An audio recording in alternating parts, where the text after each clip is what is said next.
This is Reah, and this is Just the Who of Us, where we talk about a range of topics including life events, current events, spirituality, entertainment, family relationships, as well as answering listener questions and more. How are ya? Great. I'm doing well. How are you? Good. Thank you for being here. I'm I'm grateful that you were able to fit me in your schedule so quickly, first of all. Oh my gosh, I'm grateful you were so flexible and you did it an hour later and everything. That's so nice. Thank you. Yeah, absolutely. Yeah. So today with us, we have Tara Polley, realtor and television host, and just another powerhouse. You have all these things going on and all these achievements and accolades. And so I'm really glad to have you here to add you to our recurring guest family. So thank you for being here, first of all. Yeah, thanks for having me. It's a pleasure. So, as you know, you will actually be here a couple of times, but today we're going to kind of get to know who she is professionally and kind of what guided her into being the absolute inspiration that she is today. Um, so Tara, let's start with a little bit of kind of background about you. I've gotten to know you a little bit, and we have a few similarities in our life, which is really cool. Give us a little insight into who you are and who you are as an individual, and that kind of led you into the journey that you are on today. Yeah, so I grew up with a single mom, and she would open a map and put her finger down, and we would move wherever her finger landed. And we did that for the first 12 years of my life. And that was quite an experience. We definitely experienced some poverty and, just trying to get things together every time we landed in a new spot, which I'm grateful for because it taught me a lot about resilience and, being able to adjust to situations and adapt to situations. So that start, I think, especially at such a young age, Hmm. was really key to my whole life, really. And um, now I am a realtor. I'm host of a national television show, and I'm a national speaker. And so I've been able to take that resilience and that adaptability and turn it into success. And so I've really enjoyed that journey so far.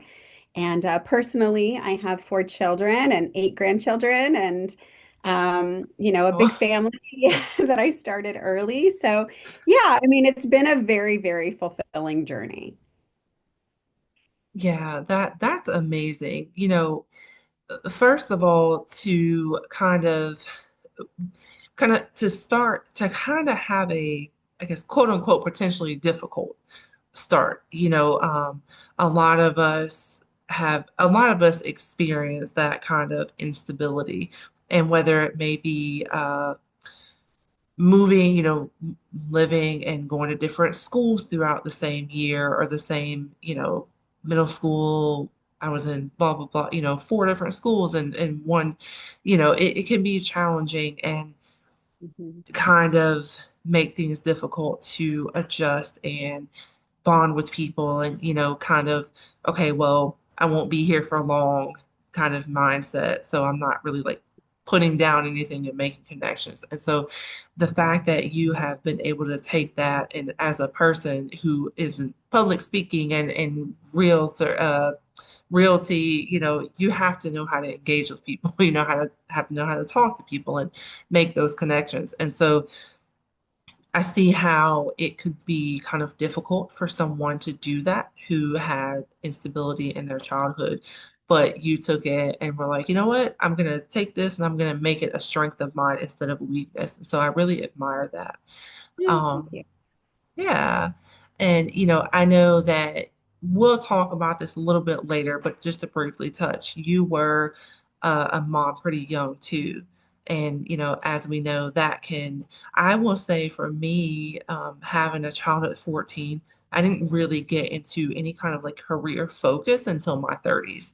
I think I think went to college at like 29, started college.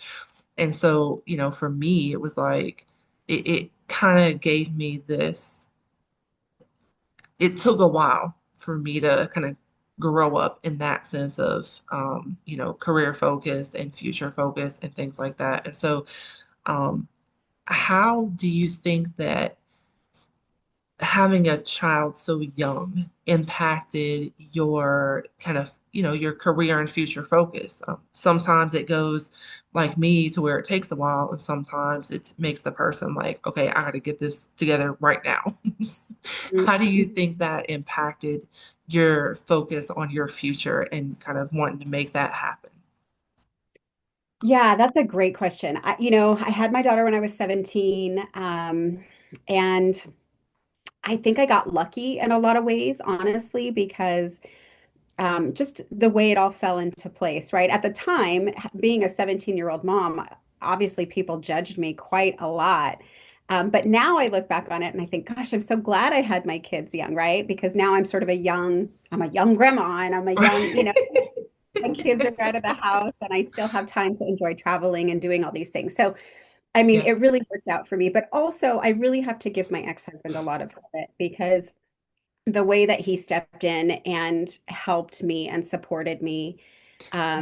He worked really hard to provide for the family, and it gave me the opportunity to choose what I Mm, wanted to do with my life, right? Like if he hadn't have been such a hard worker and he hadn't have been so supportive when he was, um, then it wouldn't have opened up the opportunity for me to say, maybe real estate would be fun. Maybe I should get my real estate license. And there were a lot of things that I did prior to that. I worked with nonprofits, I worked in human resources. I did go to some college. I went to Fashion College, the Fashion Institute of Design and Merchandise. Again, I think I had that support, and not everybody has yeah. that. I think that's super Yeah. important. But I also think, and I believe that now more than ever, especially as I look back on my life, that mindset is so huge. Like Yes. you have the ability to control your mood, your thoughts, whether you're positive or negative. You get to decide what your day is going to look like. I just believe we have so much control over that.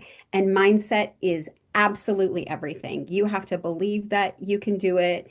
You have to be willing to put in the hard work to do it, Right. but to bigger, to just Yeah. not allow those things to set you back. And yeah, it does take some time sometimes, but we are absolutely in control of our own reality. I believe that.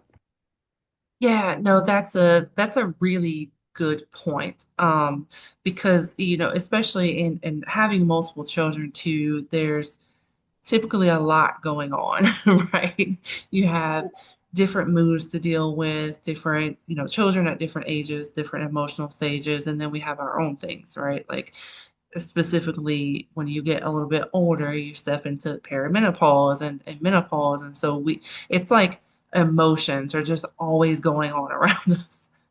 And I think that sometimes that can, especially as a young mother, that can impact, you aren't emotionally intelligent at 14, 15, 16, and that impacts your parenting. And then you get a little bit older, and then there's just things with your own, things that stress you out. And it could be really easy to kind of get overwhelmed and lose focus on things, whether it be in the moment or in the future. It can be a little difficult, but support is a huge factor. Also because I think for me, having kids young, if I didn't have any kind of support system, I don't know that I would have been successful. And even now with older kids, support is still a crucial part of parenting. Yeah. When we're supported in our parenting, we're able to kind of, I think, be a little bit more successful as individuals because we're not so focused on drowning in our personal lives, right? Right. Well, and I think for me too, I had a different situation. I think it's funny how when you're in situations, you can't see the big picture, right? You're just trying to Yeah, get through it. You're just trying to survive and like yeah, get to the next day. But when I look back now, I realize like I did have a single mother. So I was on my own a lot as a child. I was very independent. I was a latchkey kid, is what we called it back then. yeah, She would go to work. I would get myself up and go to school. I would, make sure I had my homework done. And I parented myself a lot of times. right. And she was wonderful mother, but she just wasn't able to be there. She had to go, put a roof over our head or whatever. Yeah. So by the time I became a mom, I had already, like, I don't feel like I was at a disadvantage as much now when I look back because I was already parenting myself. So Right, right, it's almost like I had some experience in a way, you know what I mean? And so I did have that maturity because I just had to. right. Yeah, absolutely. Um, I want to shift gears just a little bit and talk about public speaking. So, Mm. what, first of all, what got you into public speaking? Because I am a very social person. I love talking to people. I have two podcasts, and public speaking still is kind of this thing for me that I'm like, I don't know. I don't know. First of all, I don't like, I feel like I could figure out how to go about it, but it's one thing when you're talking to like one or two people, or you're just having casual conversation, but to kind of command a whole room still feels a little intimidating to me. So, Yeah, it still feels intimidating to me too, right? So I absolutely understand that. I don't know if that ever goes away if you're feeling that, right? Like yeah. I feel exactly the same way, honestly. Like I've always had a fear of public speaking, and I'm the same way. Like it could be a room full of people I know. It could be, I'm definitely fine one-on-one and even in small groups, but Hmm. big rooms, yeah, it's super intimidating. So I get that feeling. I think, for me, another thing that I deeply believe is that if you're afraid of something, that's why you should do it. You know what I mean? Like that's Oh, kind of the yeah. philosophy I've always had. And so it's how I've gotten where I am. I wouldn't be a television host if I hadn't taken that opportunity. That was terrifying. Like, it was offered to me and I thought, "Oh my gosh, no way. I don't like to take pictures. Like I don't like the way my voice sounds on camera. I don't look at how dumb my hair looks. Like, oh my gosh, I look fat today, right? Like you just have all these Yeah. like things going on in your head. And when you're up on stage in front of a lot of people, just it's overwhelming. It can be overwhelming sometimes, right? Yeah. But that's just why you do it. Because the thing is most people that are watching want you to succeed. They're cheering for you. They're rooting for That's you. true. They don't, they Yeah. don't want you to fail, right? So, and I think we get in our head and we're thinking all the worst things about ourselves. And then the people that are watching us are thinking good things about us, right? Like, oh, look Hmm. at how confident they seem, or, look at the way that they speak, or gosh, that's a great idea. It's not a lot of times it's not even about us, right? Like, oh, what are we saying? How is that Yeah. impacting people? And I think if you focus on the things outside of yourself, that's been my biggest lesson. Don't make it about me. Make it about them. Make it about just like on your podcast, right? Like you do such a lovely job of, showcasing other people. And so Thank you. when you Hmm. make it about them and not about you, you sort of lose that criticism internally in the moment, Mm. right? Yeah, that makes a That's lot of sense. yeah. Okay, okay. So it is kind of similar to talking to a person or a couple of people in the sense that there's more, you just kind of guide it the same way. You do. And I think that it's so rewarding when people can take something away from something you've said. It feels Yeah. so good when you feel like I just helped somebody, right? Yeah. Like that outweighs the fear and the, intimidation and the things that prevent you from doing that in the first place. Yeah, yeah, that's a really, when I started podcasting, it really like it was my ex-husband's idea. So he was like, he just mentioned it. And I was like, oh, like let's try it out. He didn't even, it wasn't even like a, hey, you want to start a podcast with me? He was just like, I've been thinking about starting a podcast, and this was 4.5 years ago. And so, and I was like, all right, yeah, we went to so we have a commercial cleaning business as well, me and my husband. And so my ex-husband came to an office building we were cleaning. We sat in an office and just like recorded just audio. I mean, we recorded, might have used Zoom there too, but I just did audio at the time. And so we recorded that, and like I enjoyed it so much that I was like, oh, let me find other people to talk to and record, right? That was really all it was. And then the people that came to me were like, "Hey, I want to share my story." And I'm like, wow. Like I don't even know what I like planned for this to be. But then people came to me and was like, "Oh, I want to share my story." And it felt great for one that people wanted to share their stories with me and have me put that out for the world. But I don't even know what it started at, what the potential for it that I had in my head. But then it turned into this thing that where other people could have their voice and I could provide that for them. And that's absolutely amazing. Like it's really the thing probably that I enjoy about this. Like I said, like I'm a social person, so I enjoy the conversation, but what's the point really outside of just talking to people, right? Like it's getting people to a point where they can share things and then being able to kind of be that navigational system to getting it out into the world for them. That's yeah, like Love that. yeah, And I don't know if, I'm a God person, so I believe in God and, I really yeah, believe that like we're being guided to our highest purpose. And, I love yeah. that you've been guided to your highest purpose is how I would see that. So, Yeah, yeah, yeah, and it's funny because I don't know that I would have looked at it like that. So it's interesting that you say that because it makes a lot of sense. A lot of things that we do sometimes kind of seem like either like chance or it's just like, oh, I just kind of fell into this. And sometimes even kind of like this, you just kind of fall into it. And it's like, oh, well, I enjoy doing it and I know why I enjoy doing it. But it seems like such a simple thing, but to acknowledge the fact that like, oh, like this is a purpose and this is a potential calling. It's really, really amazing to have that perspective because otherwise it's kind of like, oh well, I just do this for fun, which I do just do it for fun, but it really has turned into something like this past year that's like something still beyond myself. And so I appreciate that perspective. That's a really interesting perspective. yeah, I think that, the success you're having is a reflection of that as well. And I think you're Yeah. right.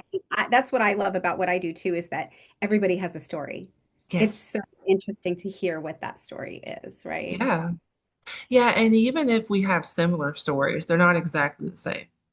Like I've always heard that you can put a set of twins in the same room and they'll still have two different life experiences. And it's so true. I find people with similar stories, but they're still so different. And even, like we have almost the same amount of children. We started having children young, but our stories are still very different. Um, you passed the realtor exam and I failed. Just for one, just for one example, real estate was just kind of this another thing I kind of almost fell into. And I'm telling you, I thought I knew everything I needed to know, and I took that exam, and they were like, basically, no, you don't know anything, anything. So kudos to you. Well, I've been doing real estate now for 25 years, and I have to say, like, it's one of those things that, even though I've sort of started taking this other path in media, I still feel like real estate is at my core, like what I love to do. And it really comes back to the fact that, when you look at my childhood and the instability that I had, real estate represents so much more to me than just a house. It's more than just a sale, it's more than just a transaction.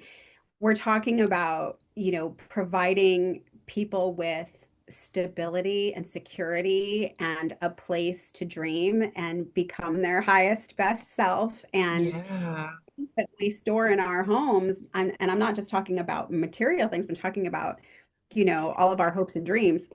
It's so important. And to be a part of that process and be able to get someone to that point, especially like first time home buyers, when they've yeah. really just, we've been saving, we've got our down payment, we're so excited. It's a really gratifying business to be in. Yeah, as a first-time homeowner, we bought our house okay, so my husband's 39, I turned 40 in May. And so we were what, 35 and 36 when we bought our first house for both of us. And it was an amazing experience. Like, first of all, I don't have to keep paying increased rent rates, right? Mortgage interest is a whole different thing. But I know that I don't my rent is not going to go from 2,000 to 2,200 to 2,400. I don't even know how much it would be now, 3 years later. But that was such a I've had to move. I've lived in maybe like six places in my life, and mostly in the same state, but between North and South Carolina. And all of that, except for two, was after having children. So I was Mhm. born in one place. I moved to North Carolina. And then as an adult with kids, I moved four, maybe five times, honestly. And it was renting. Your lease is about to run out and they either aren't going to renew it or you can't afford the new rate. It's stressful, and then we tried with me and my ex-husband, we tried rent to own, and we're like, okay, we got this. And then when it came time, our lease was up, then they wanted us to buy. We didn't have anything to buy with, and so it really, like, knowing now that I have my home and I don't have to leave and my children don't have to leave, they don't have to move again, is it's a confidence booster, and it really, as a parent, as a mom, as a wife, it takes just a lot of stress off my life to know I have that stability, and that even though, like, I didn't move a ton as a kid, but I've moved my kids as an adult. And so to be able to say we don't have to move again, it's just one of Yeah. the amazing things of home ownership.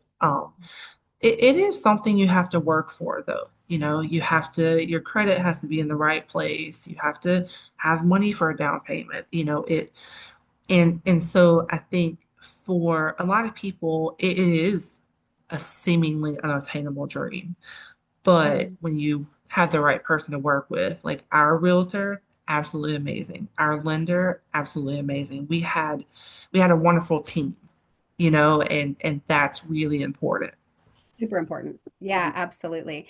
And those are people that are going to be able to, talk you through it too. I mean, there are a lot of misconceptions Yeah. from people about like, oh, you have to have 20% down, when in fact you don't. You could have Yeah. as little as 3% down, right? And so those kinds of details can sometimes get lost in just, not knowing, right? In just the education of it. So, Hmm. I think that if someone is interested in buying a home, then they should at least have a conversation. There's no harm in that, right?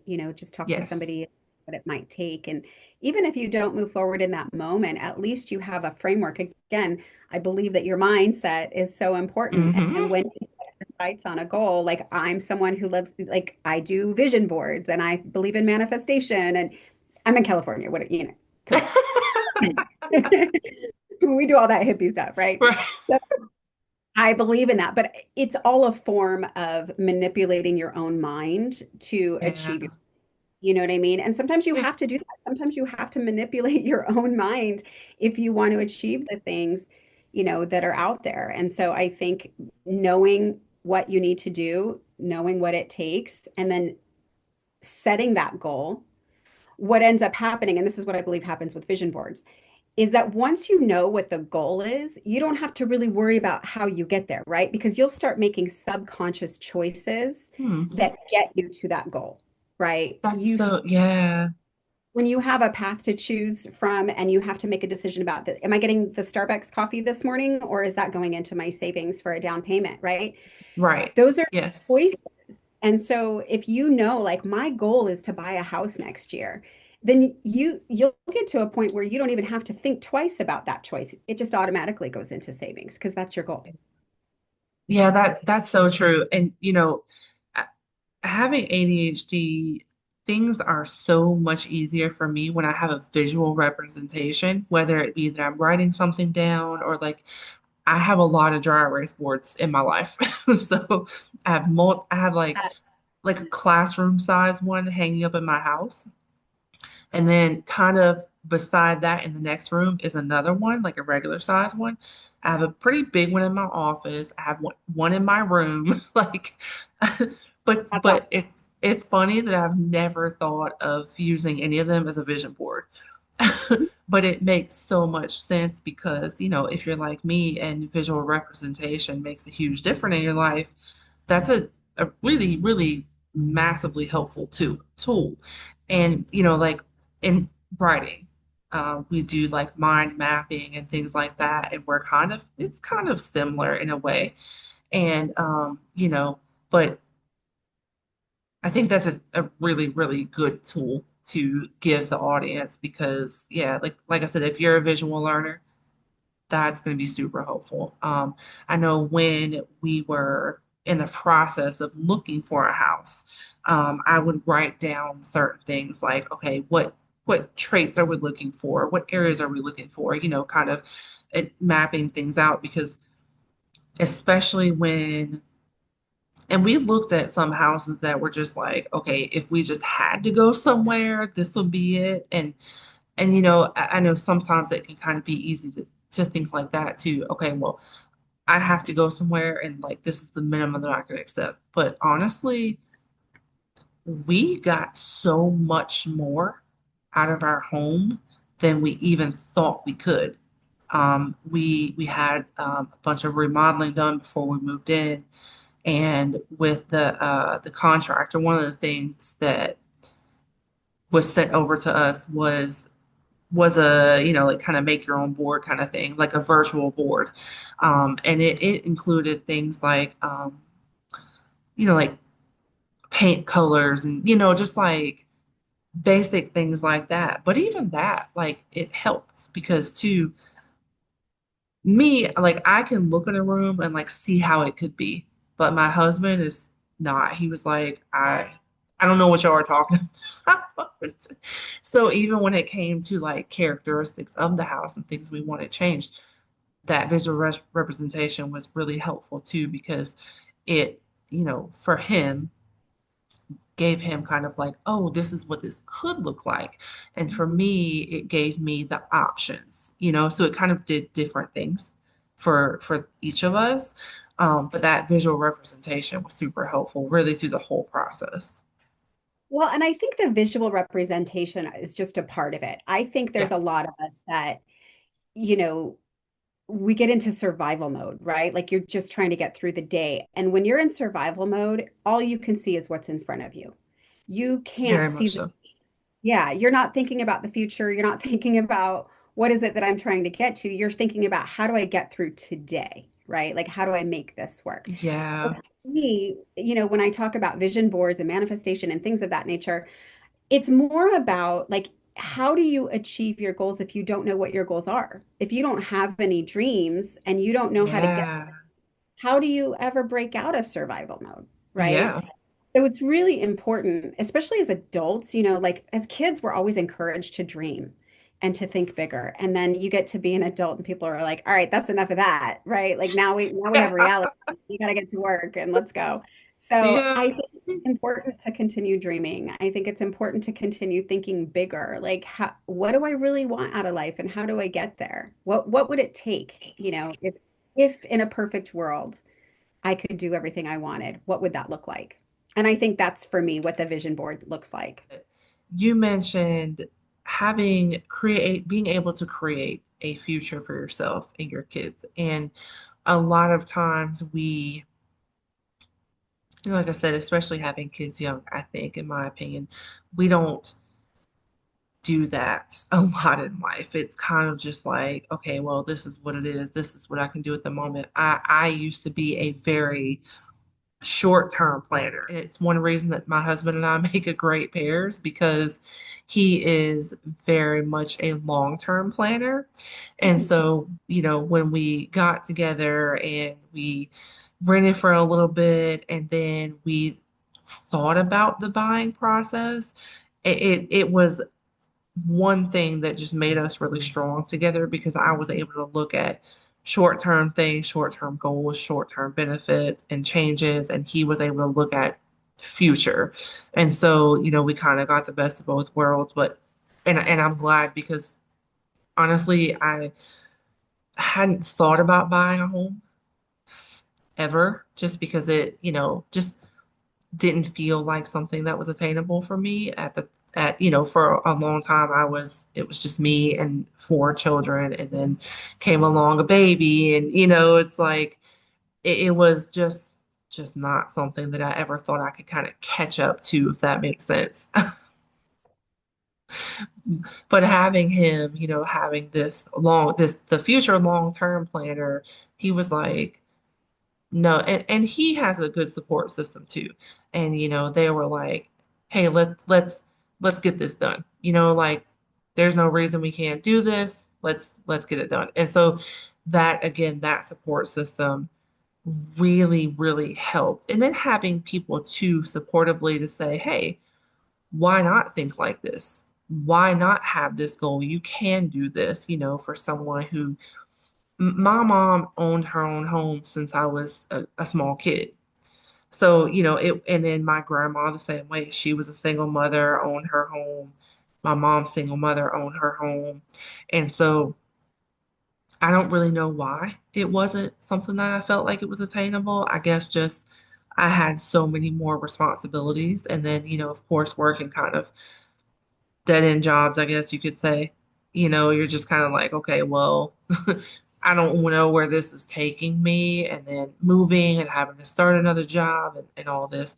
So it just it wasn't, it wasn't my mindset. And because my future goals weren't really a mindset. And so, just kind of going back to perspective and support system, those were really two imperative things in my home buying journey. Um, Yeah, I think that's really important. And it's beautiful that you were able to achieve that and that you had the support system to do it. Yeah. yeah, thank you. So we talked about public speaking a little bit, and I want to kind of also familiarize my audience with you as a host. Tell us a little bit about the show that you host and how you kind of came into that as well. Yeah, so The American Dream is what it's called, and it's a two-time Emmy-nominated national television show. And what I really love about it is that it's a real show and not a reality show. So instead of Yeah, being, sort of fake and scripted and like pretending like we're reality, and lots of drama and things like that, we take a different approach. And basically, real estate agents throughout the country are given the opportunity to highlight their communities and tell the stories, right? The storytelling, again, comes back to that every time because it's so important to tell the stories in our communities and of the people around us. So yeah, we um, we feature businesses, events, real estate, of course, and then we just find the cool stories and the positive stories in the community. And they approached me because I'm a realtor, because I'm well known in my area. Um, they felt like I would be a great host, and so it was really, really scary. And I took that on, and then I ended up winning a Telly Award, which is kind of similar to an Emmy, except that it's across all platforms. And it was really exciting to go from, something I had never tried before to really just being able to have that creative outlet and be able to take all of the things that I love and put them into one. that's amazing. Um, I I know you mentioned also that you've been on TED, is it TEDx now? Is Yeah. because, So TED, which most people know them as TED Talks, right? yeah. Um, they have regional conferences as well. And so I was able to, through the show, I was covering our local TEDx conference. And then they invited me to be on the speaker curation committee. So that's been really fun because I've Nice. helped shape our next TEDx event, it's been cool. Really enjoying that. So what exactly do you do?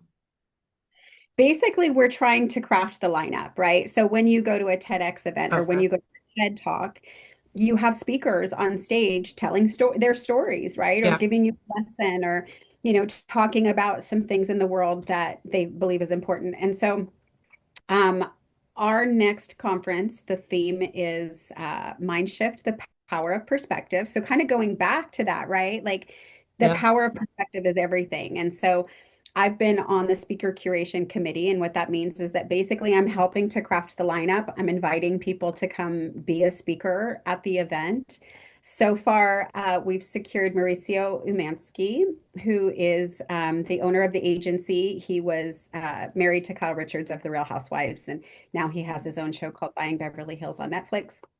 So I was able Oh, him. He's great. He'll be one of our speakers, one of our headliners. And then also Festus Ezeli, who is he was a center on the Golden State Warriors for 4 years, I believe it was. And then he became injured, and now he has his own podcast. He's got something called Festus Feasts, where he goes around the Bay Area and he reviews different like restaurants and food and stuff like that. So he's a really, really cool guy. Those are two of the speakers I've so far been able to curate for the event. And we have a great lineup plan. I'm really excited about it. okay. Okay. So, do you have to be kind of sought out to be a guest, or is there like you can apply? How does that work Yeah, for great question. speakers? So it's a little bit of both, right? So what I have learned being part of the committee is that, there are people that are suggested to the committee or that maybe they were a past speaker and they know someone else that they think would be a great speaker and they make Right. suggestions. And so initially we'll sit down and meet and we'll decide like who would be a good speaker? What are the topics we want to cover? Who are people in these spaces? For instance, like, well, we want an athlete. And I'm like, well, I can get Festus, right? Or hey, we want someone to speak to this. And I'm like, oh, who would be good for that? And so we'll do that piece of it and Okay. we'll curate a few of them. But then there's a window of time on the website that opens up and people can apply. And so Oh, that's when we're able to go through the application and kind of choose people that we don't know about. yeah. Okay. Well, I appreciate that. I know like I've heard people, kind of throw it around a little bit that like, this is something that I would like to do one day and maybe for myself one day, maybe asking a little bit for myself. But, you know, Honestly, it's one of those things that's like if you have a goal to be a public speaker or if you want speaking engagements, that is the ultimate stage to be on. I mean, that yeah. audience is about millions of people. And while TEDx is a regional event, the speakers still get uploaded to the TED platform. And then Yeah, it's, usually one or two are chosen to be featured. Like everybody gets on there, but then a couple are featured and some even get invited onto the global stage. So it's a big nice. deal and it opens up a lot of opportunity for people. So it's Yeah, cool. yeah, for sure. Yeah. Yeah. Um, is there anything else that you would like to make sure that we cover? Anything that I maybe left out that you're like, I want to make sure and put this out there? Oh, you're so sweet. I mean, really, I think, I just hope that, people keep their minds open, they keep dreaming. I think anything is possible. So, just know that like nothing is impossible. Yeah. You control the universe, your own little universe inside your head. You get to control that. So, keep hope and do kind things, put positivity out in the world and ask people about their stories. Yes. Yeah, because for one, you never know who you'll meet, what kind Yeah. of connection you could make, also what you can learn from other people. Like I said, like no two people with similar stories have the same story. So even whether it is what can I learn from this person that could benefit my own life? What can I learn that could benefit the people around me? What can like you can always take something from every conversation and use it for something. Yeah, that's true. And on the topic of manifestation, I've been working with a personal development coach and I've also been coaching her in parenting. And one thing that, and on the topic of finance, one thing that she brought to me was an affirmation regarding finance. And I'm not even kidding. I say this in the morning at least one time a day, if not both. And I've set alarms on my phone so that I try to do it morning and night. Love But that. I'm not even kidding when I say I started doing this, and within like a day or two, like things started opening up for me.